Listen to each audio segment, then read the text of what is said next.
오늘 본문의 말씀은 요한복음 3장 예수님과 니고데모의 대화 중에 한 절 말씀만 읽었습니다. 예수님께서는 니고데모에게 말씀하셨죠. 내가 내게 거듭나야 하겠다 하는 말을 놀랍게 여기지 말아라. 이 거듭남에 대한 말씀을 들었을 때 니고데모가 어떻게 반응합니까? 사람이 늙으면 어떻게 날 수 있습니까? 다시 날 수 있겠느냐라는 거예요. 니고데모의 이 되묻는 말처럼 거듭남이라고 하는 것은 어떻게 보면 오늘 우리의 상식으로는 우리가 이해할 수 있는 이성을 가지고는 쉽게 이해할 수 없는 말이기도 합니다. 하지만 예수님께서 그 바람이 임의로 불 때 어디서 와서 어디로 가는지 우리가 알 수 없듯이 성령의 역사를 우리는 정확하게 설명할 수 없어요. 물론 여러 가지로 표현을 하죠. 그러나 그 성령의 역사를 무엇이다라고 이것만이 성령의 역사다라고 사실 우리가 규정하기에는 쉽지 않은 일이라는 거예요. 그렇지만 어떻습니까? 성령께서 임하시고 역사하셨을 때 거기에 분명히 성령이 역사하셨다라고 하는 그 결과, 열매죠.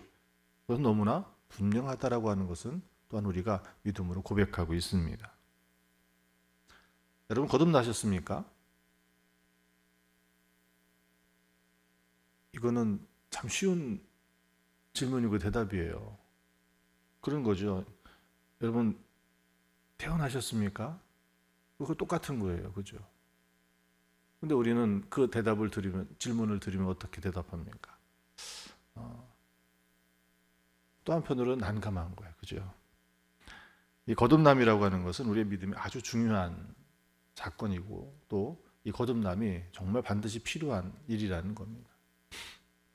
요한의 슬레 목사님도 이것이 얼마나 중요했으면 그의 설교 가운데 오늘의 본문을 가지고 60번 이상 설교하셨던 그 흔적들을 남겨놓고 있습니다. 그럼 왜 우리가 다시 태어나야 되느냐라고 하는 거예요. 우리는 왜 다시 태어나야 되죠? 그건 너무나 분명합니다. 우리의 타락이에요. 인간의 타락으로 인해서 무엇을 잃어버렸습니까? 하나님의 형상을 잃어버렸다는 거예요. 하나님께서는 오늘 우리를 지으실 때 어떻게 지으셨습니까? 창세기 1장 26절 이하에 있는 말씀에 보면 하나님의 형상대로 우리를 창조하셨다라고 말씀하셔요. 그 하나님의 형상은 결국 무엇이에요?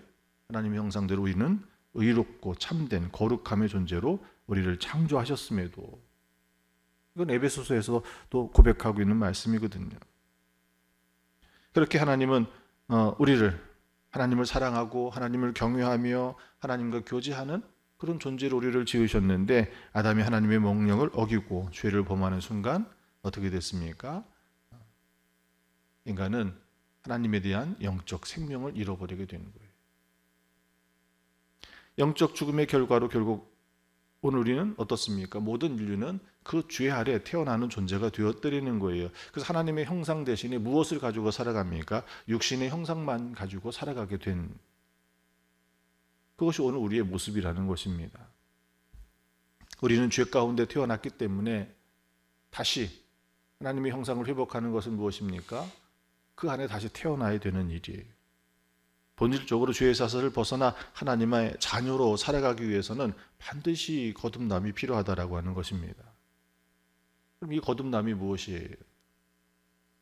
니고데모가 질문했던 것처럼 내가 어떻게 다시 어머니의 뱃속에 들어가서 날 수 있겠느냐라고 하는 거예요. 그것을 말하는 것이 아닙니다. 이 거듭남이라고 하는 것은 오늘 우리 안에 성령을 통하여서 오늘 우리의 속사람이 내적 변화, 바로 그것을 의미하는 거예요. 예수님께서 요한복음 3장 5절 말씀에 말씀하셨죠. 물과 성령으로 나지 아니하면 하나님 나라에 들어갈 수 없다라고 말씀하시는 거예요. 우리가 이 거듭남이 단순히 도덕적인 결단이라고 생각해서는 안 됩니다.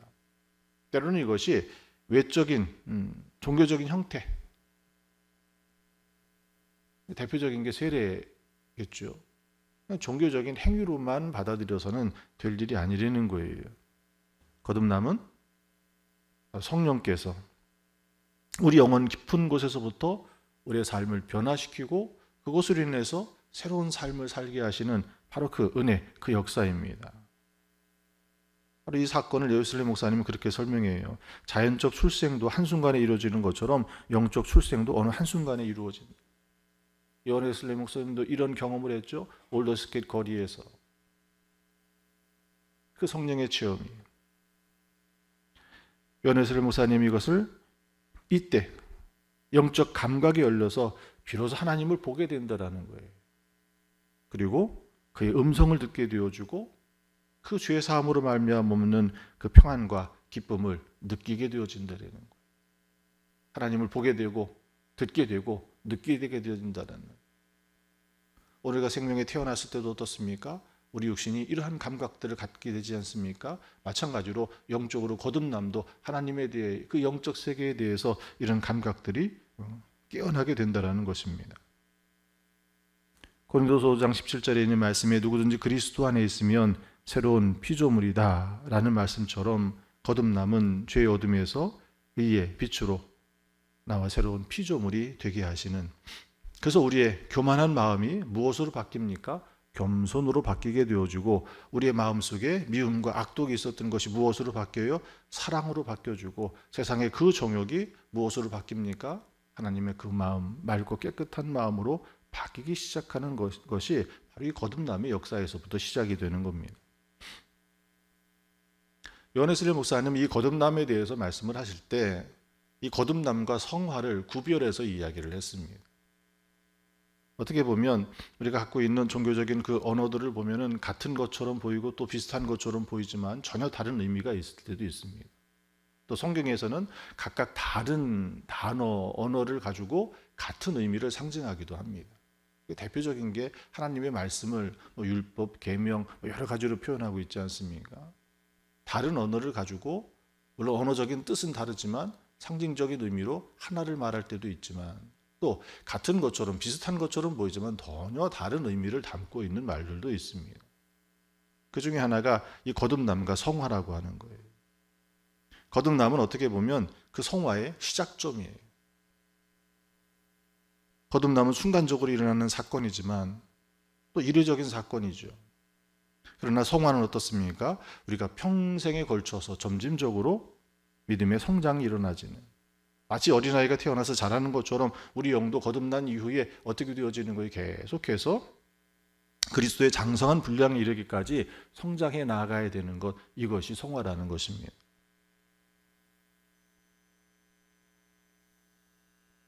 요한 웨슬리 목사님은 우리가 반드시 거듭나야 될 세 가지 이유가 있다라고 말씀해요. 그 세 가지 이유가 뭐냐면 첫 번째는 우리의 구원입니다. 요한복음 3장 3절에 말씀하시는 것처럼 다시 태어나지 않으면 하나님 나라를 볼 수 없다라는 그 말씀을, 예수님의 그 말씀을 통하여 거듭나지 않으면 하나님 나라에 들어갈 수 없다라는 거예요. 어쩌면 우리는 종교적인 행위에 마치 바리새인들이 율법을 지켜야 구원을 받는다라고 주장했던 것처럼 오늘 우리는 종교적인 행위, 교회 출석하는 것이 구원의 가늠자처럼 교회에 봉사하고 헌금하고 세례를 받아야 구원을 받은 어떤 그런 행위적인 것에, 그러나 그것이 우리의 구원을 보장하는 것이 아니라는 거예요. 거기에 무엇이 없으면, 거듭남이 없으면, 내면으로 우리 속사람이 진정으로 성령으로 변화되지 아니하면 이 참 구원의 은혜를 받을 수 없다는 거죠. 그래서 오늘 우리가 세례식을 행할 때도 어떻게 구하고 있습니까? 외적 표징만이 아니라 내적으로 성령의 세례를 받게 해달라고 구하고, 또 그것을 선언하는 이유가 거기에 있는 거예요. 두 번째로는 거룩함입니다.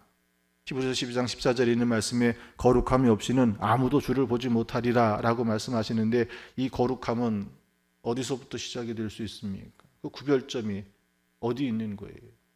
거듭남에 비로소 죄의 지배에서 벗어날 수 있는 것이기 때문에 그렇습니다. 죄의 지배에서 벗어나지 않는다면 오늘 우리는 온전히 주님을 대면할 수 있겠느냐라는 거예요. 바로 그것이 우리의 거룩한 삶인 이 거듭남에서부터 시작이 되어집니다. 세 번째로는 왜 우리가 거듭나야 되느냐라고 하는 것은, 오늘 진정으로 우리가 이 땅에서 하나님 나라 백성으로 하나님의 자녀로 행복한 삶을, 복된 삶을 살 수 있는 것이 바로 그것이기 때문에 그렇습니다. 거듭나기 이전에는 우리가 어떤 마음으로 살아갑니다. 세상적 욕망과 시기와 질투와 교만과, 그러니 땅의 것을 가지고 살아갈 때는 결국 어떤 거예요? 거기에 참 평안이 있습니까? 잠시 잠깐의 평안은 줄 수 있는 것처럼 보이지만, 거기에 만족을 얻을 수 있는 것처럼 보이지만 그 만족은 결코 오래 가지 못하고요. 세상에서 그 문제를 해결해 준 것처럼 보이지만 그 해결은 일시적인 것이라는 거예요. 다시 또 다른 고난이 우리를 찾아와서 억누르게 되어주고, 그것을 얻으면 다 될 수 있는 것처럼 보이지만, 그러나 그거 말고 또 다른 것이, 다른 욕망들이 우리를 부추겨 일으키게 하더라는 겁니다. 결국 하나님께로부터 오는 기쁨과 평안을 맛볼 수 없는데, 이 하나님께로부터 오는 그 기쁨과 평안은 어떻습니까? 우리의 환경의 변화에 흔들리지 않는 것이에요. 슬픔 중에, 고난 중에도 아무리 성공하고 출세하고 잘된 속에서도 교만하지 아니에요. 이것은 어디에서 비롯되는 거예요? 거듭남을 경험했을 때. 거듭난 이만이 이 땅에서 진정한 행복과 평안을 누리며 살아갈 수 있다는 겁니다. 아까 종교적인 행위에 대해서도 말씀을 드렸는데, 요한 웨슬리 목사님은 또 세례와 거듭남을 혼동하지 말아야 된다라고 가리킵니다. 세례는 외적인 표현이에요. 내가 예수 그리스도를 믿습니다. 예수님께서 나를 구원하셨습니다. 이것을 고백하는 외적인 표현입니다.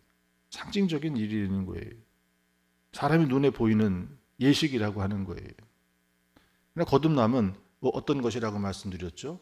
내적인 변화예요. 이것은 우리 눈에 보이지 않는 일이라는 거예요. 사람의 눈에 보이기 위해서 우리는 이런 예식에 참여할 수 있어요. 순간적인 감정에 의해서 자기 의지로 꾸며낼 수 있다는 거예요. 그러나 그 진정한 변화가 없이는 어떻습니까? 하나님의 나라를 볼 수 없는, 그러니 외적인 표정으로 세례를 받았다고 해도, 교인증을 가지고 있다 할지라도 그 사람이 천국의 문을 들어갈 수 있겠느냐라는 거예요. 주님이 말씀하셨던 것처럼 주여 주여 하는 자마다 다 그 나라에 들어갈 것이 아니다라고 말씀하고 있지 않습니다. 세례는, 그렇다고 이 세례가 마치 그냥 형식적인 일로만 여기서는 안 될 일이라는 거예요. 그러나 분명히 구별되어져야 될 것은 세례와 거듭남을 혼동하지 말아야 된다는 거예요. 성령을 통해서 온 우리 안에 우리는 그 믿음을 무엇으로 표현하는 거예요? 내가 주님을 믿습니다라고 하는 것은 하나님 앞에, 그리고 이 땅에 있는 모든 이들 앞에 그것을 드러내는 표가 세례. 그리고 우리는 그 세례를 통하여서 내가 이후로부터는 주님의 말씀으로 살아가겠노라고 하는 믿음의 결단을 표현하는 것이 세례 예식인 거예요. 그러니 그 세례 예식 가운데 그런 믿음의 결단이 오늘 내 안에 성령께서 임하여 주셔서 내가 그런 삶을 살겠노라고 하는 그 믿음의 고백이 성령의 역사하심으로 이런 그런 삶을 살아내는 자리에 우리가 서야 될 줄 믿습니다. 이렇게 거듭난 사람들에게는 세 가지 표징이 드러난다라고 합니다. 첫 번째는 믿음입니다. 하나님에 대한 분명한 확신을 갖게 되어지는 거예요. 예수 그리스도의 그 보혈로 내가 죄 사함을 받고 이제 하나님께서 우리를 의롭다 하신 바로 그 자리에 믿음의 확신을 갖게 되어진다라고 하는 거예요. 두 번째로는 소망입니다. 지금껏 거듭나기 이전에 우리는 어떤 소망을 가지고 살았습니까? 세상의 소망을 가지고 살았어요. 그러나 이 소망은 어떤 소망이에요? 하나님 나라, 영적 세계에 대한 그 소망을 가지고 하나님 나라의 그 약속을 붙들고 살아가는 그 소망이 우리의 삶의 소망이 되어지는 거예요. 그러니 세상에서는 절망의 자리도 오늘 우리는 그 자리가 어떤 자리예요? 하나님 나라를 바라보는 소망의 자리가 되어지는 거예요. 스데반 집사가 그 수많은 사람들의 비난과 모욕 속에, 또 돌에 엄청난 고난 가운데도 그가 무엇을 바라보고 있었습니까? 하나님 나라, 그 소망을 바라볼 수 있었던 것처럼 오늘 우리에게는 소망이. 세 번째로는 사랑입니다. 우리가 어떻게 하나님을 사랑할 수 있겠습니까? 우리가 어떻게 우리 이웃을 사랑할 수 있겠습니까? 그 이웃을 사랑함에 있어서 원수까지도 사랑하고 그 사랑이 주님께서 우리를 사랑하셨던 것처럼 끝까지 변하지 않는 그 사랑을 가질 수 있겠느라고 하는 거예요. 이것은 우리가 이렇게 살아야 된다라고 하는 것을 이해하고 배운다 할지라도 그렇게 살기 어려운 일이거든요. 그러나 성령께서 우리에게 임하셔서 내가 거듭난 그런 삶을 살아갈 때 그 사랑을 감당할 수 있어지는 것이라는 거예요. 오늘 우리는 성령의 임재하심으로 말미암아 거듭남을 통하여 성령의 인도함을 따라 살아가게 되어주고요. 날마다 나의 십자가를 쥐고 이제는 더 이상 세상의 가치에 얽매이지 아니하고 하나님이 주신 그 사명을 쫓아서 우리의 삶의 자리에서 우리에게 주신 그 직업과 또 우리가 대하고 있는 관계들 속에서 그 사명을 충실히 감당하며 살게 되어질 것이라는 겁니다. 이것은 어떻게 보면 윤리적인 것이나 종교적인 의무가 아니라 오늘 우리 내면에서부터 솟아나는 그 성령의 인도하심과 역사하심을 통해서 살아가는 믿음의 역사라고 하는 거예요. 오늘 우리가 사순절의 절기를 지나는 것이 결국 무엇입니까?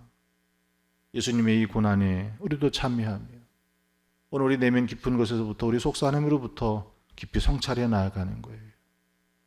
우리의 죄를 회개하고 성령의 임재와 새롭게 하심을 구하는 때가 바로 이 사순절의 절기를 우리가 지나는 것입니다. 매년 반복되고 있는 이 사순절을 마치 우리가 감당해야 될 종교적인 의무라고만 여기지 마십시오. 성령의 능력을 힘입어 살아가는 그런 믿음의 시간이 결단의 자리가 이 사순절의 절기가 되시기를 축원합니다.